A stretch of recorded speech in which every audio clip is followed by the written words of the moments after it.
As a word, it represents something full or something that's whole. But if we look at the letters themselves, we see there's the kaf that represents the palm. When we extend the palms in blessing, it represents blessing. And then we see the little shepherd's goad that represents instruction. So it represents blessing and instruction. Note that verse 38, what verse 38 says about the techelet specifically. That you may look upon it and remember all the commandments of Yahweh and do them, and that you not go about after your own heart and after your own eyes like you used to. It tells us that we are not only to look at the tzitzit, but we are specifically to look at the techelet, because it says what? It says that you may look upon it. He's saying you grab the tzitzit, you put it in your hand, but you're not just paying attention to the tzitzit, you're paying attention to the techelet. So a very important thing as we move on to this step-by-step instruction on how to engrave this into our hearts. All of this has a purpose and a reason, and believe me, it fits in. So anyway, it tells us that we're not to look only at the tzitzit, but specifically look at the techelet. The talit, the tzitzit, and the techelet affect the senses of touch and vision, and they have profound psychological effects as well. We said from the spectrum of light. This is our first step in engraving the Torah into our hearts. When we cover ourselves in the garment of the talit, we recognize that by ourselves we truly do act treacherously. We are deceitful. We are faithless, and we do transgress. This is a hard pill to swallow, but we have to be honest with ourselves. Even a small amount of this is still what it is. So the first act is to acknowledge, or acknowledging, where we are and what we have to work on. We don the talit, and we begin to review the carnal side of our humanity. So we put the talit on. We're getting ready for those morning or afternoon prayers. We put the talit on, and we start to find the tzitzit. I have a wonderful talit maker that made this for me. We find the tzitzit, but while we're donning it, we're thinking about, where am I? What have I done? How have I acted in a way maybe that I shouldn't have acted? What can I change? What do I need to work on? I'm donning this. It takes me 5 minutes. Okay, so it's a little short 5-minute review. We do it in the morning, we do it in the evening. Okay, I've put it on. I've got everything. I've got the tzitzit in my hands now. So we don the talit and begin our review of the carnal side of our humanity. Next, we make teshuvah in the name of Yahshua so that we can enter into the presence of Yahuwah. We make teshuvah in the name of His redemption, His deliverance, and His restoration that makes us clean so that we can come into His presence. This is part of what the blood of Yahshua did for us, that it allowed us to make teshuvah, ask forgiveness, and be accepted into the presence of Elohim. Very simple. So, we've made teshuvah. We then take the 4 tzitzit in our hand, which is a tactile form of working the equation that we discussed above. It's a physical act of stating, I am going to perceive your words and your instructions. As I'm putting these together, I'm saying, this is my time with you. It may only be 30 minutes this morning. But in the 30 minutes that I have with you this morning before I get on with my day, I am going to pay very close attention to what you have to say, to what your words say. I'm going to perceive your words and your instruction. We then look upon the tzitzit and the techelet with our eyes involving our sense of vision. And from here, we're ready to move into the next step of the process of engraving the Torah into our hearts. We recite the Shema.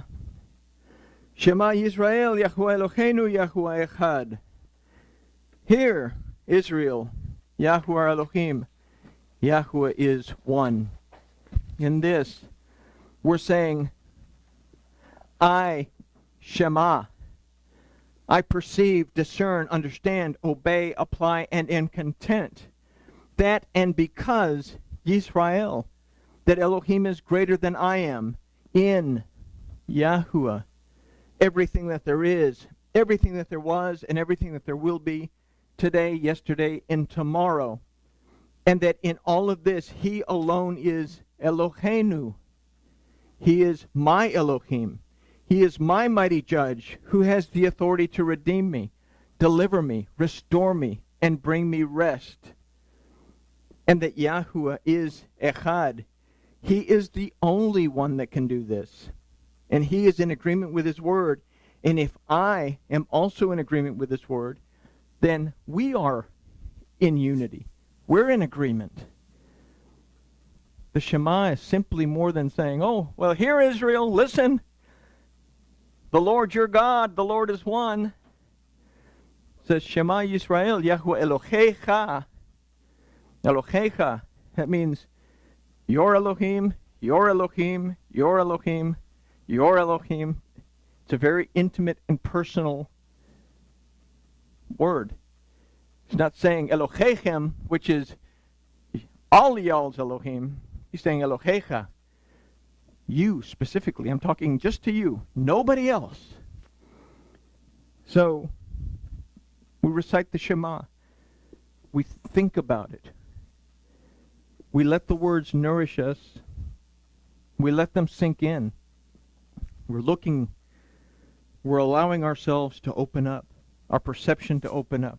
Our understanding to open up. And then we continue.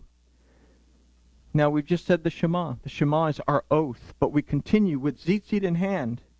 After having made our oath to Elohim, we continue our promise with the second part of the Shema. That's called the Ve'achavta. We say, Ve'achavta et Yahuwah Elohecha, Berol levorecha, Uvechol nefshecha, Uvechol meodecha. Literally it means, and you will love through the Aleph and the Tav. See there? Ve'achavta et Yahuwah. You will love through the Aleph and the Tav. Through your Torah that we are in agreement with, that brings us together. I'm going to love you through this. We will love through the Aleph and the Tav. Yahuwah, your Elohecha, again, intimate. He's my Elohim. With all of your heart, with all of your being, your soul, your mind, and with all of your strength.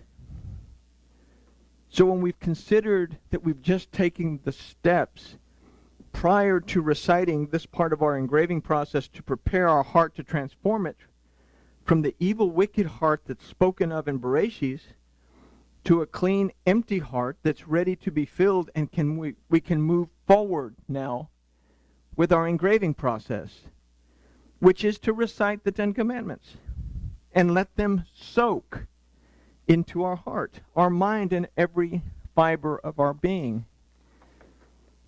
We've said the Shema. We've said the Ve'achavta. Tzitzit in hand. I've got this over my head. I'm in my closet. Tzitzit in hand. I'm having a private conversation with the most powerful entity in existence and beyond, and He is in my presence. Then I recognize from Shemot 20, and Elohim spoke all of these words, saying that Elohim, these are His proclamations, these are His declarations, these are His commandments that He gave us from His heart. And He said, I am Yahuwah Elohecha, your Elohim, private, intimate, which has brought you out of the land of Egypt, out of the house of bondage. You shall have no other Elohim before me. You shall not make unto yourself any graven image or any likeness of anything that is in heaven above, or it is in the earth beneath, or it is in the water under the earth. You shall not bow down yourself to them, nor serve them, for I, Yahuwah, your Elohim, am a jealous El. Now listen to this. Visiting the iniquity of the fathers upon the children unto the third and fourth generation of them that hate me. We have to make heads or tails of this. We don the talit to recognize what our carnality is. Third and fourth generation. 3 is the gimel. that means stability and wealth. Do I depend on my own stability, my own wealth? Am I proud, am I haughty? That leads me to the fourth generation, the Dalit. Does it lead me into a state of spiritual poverty? Am I separated myself through this? Because if I have, then this is the third and the fourth generation of them that hate me. Or showing mercy unto the thousands of them that love me and keep my commandments. The numerical value of the Aleph is 1, but it's also Aluf that means 1,000. That he shows mercy, compassion, love to those who recognize that he is Yahuwah. Showing what? Mercy, kindness, hesed, unto the thousands of them that love me and keep my commandments. So here I'm asking, I'm taking the time to study the commandments. I'm taking 30 minutes of my time in the morning. I can drink the coffee on the way to work. If you're me, you drink it in the car all day, because I'm in the car all day. You shall not bring the name of Yahweh Elohim to nothing, for Yahweh will not hold him guiltless that brings his name to nothing. King Jimmy said, oh, just don't take his name in vain. And then the rabbis say, oh, well, we can't profane the name because we have to take it out, not speak it, or we might profane it. Not recognizing that this says, don't bring it to ruin, don't make it empty, don't make it nothing, don't make it disappear. Remember the Sabbath day to keep it set apart, dedicated. 6 days shall you labor and do all your work. But the seventh day is the Shabbat, the Sabbath of Yahweh your Elohim. In it you shall not do any work, nor your son, nor your daughter, nor your maidservant, nor your manservant, maidservant. I don't have any manservants or maidservants. Nor your cattle, nor your stranger that is within your gates. This means so much more than don't go to the restaurant and have a waiter wait tables.